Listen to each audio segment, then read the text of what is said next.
میرا دل گواہی دیتا ہے کہ جس سینے میں خدا واحد لا شریک کا خوبصورت کلام محفوظ ہو اس کے ظرف کا پیمانہ جنرل باجوہ جیسا تنگ تو نہ ہوگا۔ اسی حسن زن کے ساتھ پیش ہیں چند سوالات اور وہ بھی دست بستہ۔ سوال نمبر 1، اب جبکہ طے ہو چکا کہ نیازی ہی سانحہ 9 مئی کا اصل منصوبہ ساز ہے، اسے جلد از جلد کیفر کردار تک پہنچانے میں کیا امر مانے ہے؟ کیا یہ سمجھ لیا جائے کہ دنیا کی چھٹی بڑی ایٹمی قوت کے نگہبان طاغوتی طاقتوں کے سامنے بے بس ہیں؟ کیا یہ سمجھ لیا جائے کہ سانحہ 9 مئی کا ہر ذمہ دار ریاست کا دشمن ہے ماں سوائے عمران خان کے؟ سوال نمبر 2، اب جبکہ عمران دار ججز بالخصوص عمر عطا بندیال انصاف کا نقاب اتار کر مکمل طور پر عمرانی تحفظ پر کمر بستہ ہو چکے اور یہ فتنہ ایک دن میں 10 ضمانتیں وہ بھی پیش ہوئے بغیر حاصل کر کے ایک ورلڈ ریکارڈ بھی بنا چکا، آپ کو کیوں اب تک سمن بکمن کی تصویر بنے ہوئے ہیں؟ صاف چھپتے بھی نہیں، سامنے آتے بھی نہیں والی ایک کشمکش آخر کس لیے؟ سوال نمبر 3، ایک طرف تو سانحہ 9 مئی سے بیزاری اور مجرموں کو قرار واقعی سزا دینے کے واشگاف اعلانات،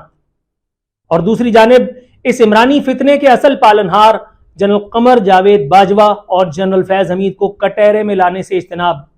کیا ظاہر کرتا ہے؟ آپ کے خیال میں یہ صورتحال حسین سے بھی دوستی، یزید کو بھی سلام کی علامت نہیں؟ سوال نمبر 4، وہ تمام عمرانی چیلے جو ہم پر گزشتہ دور میں مختلف حیثیتوں میں مسلط کیے گئے اور اب محض ایک پریس کانفرنس کر کے افواج پاکستان اور آپ کی چاپلوسی میں زمین آسمان کے قلابے ملائے دیتے ہیں، ان کو ایک بار پھر کلین چٹ دے کر سیاست کا موقع دینے کا کیا مطلب؟ سوال نمبر 5،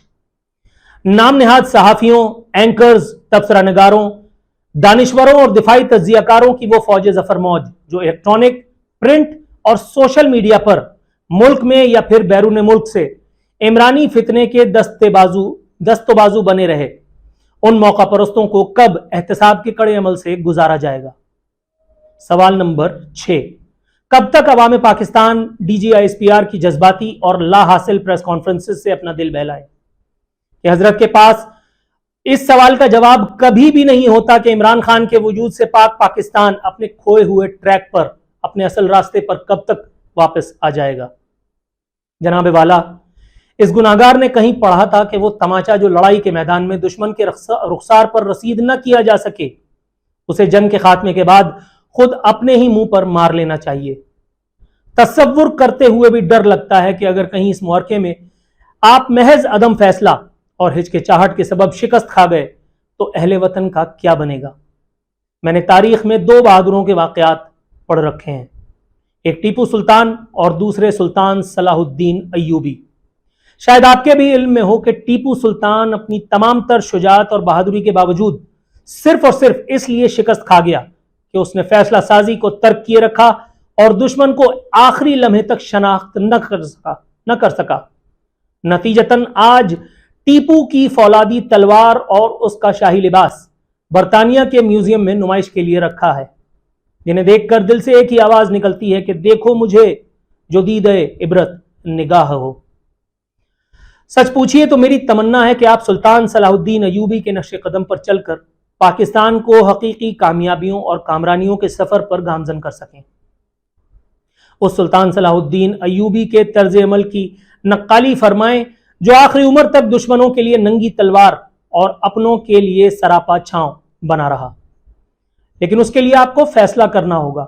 آپ کو کوئی تو فیصلہ کرنا ہوگا کہ فیصلہ ہی ٹیپو اور ایوبی میں فرق کی امتیازی لکیر ہے۔ بہت سے خوش فہم پاکستانیوں کی طرح میرا بھی گمان ہے کہ اللہ رب العزت نے آپ کو یوں ہی اس شاندار فوج کا سپہ سالار نہیں بنا دیا۔ کچھ تو تھا جس کے لیے ایک ریٹائر ہونے والا 3 اسٹار لیفٹیننٹ جنرل عین لمحہ آخر اس قدر عزت سے سرفراز کیا گیا۔ کوئی تو بات تھی کہ اللہ نے اس فرسودہ اور بدبودار نظام میں ایک حافظ قرآن کو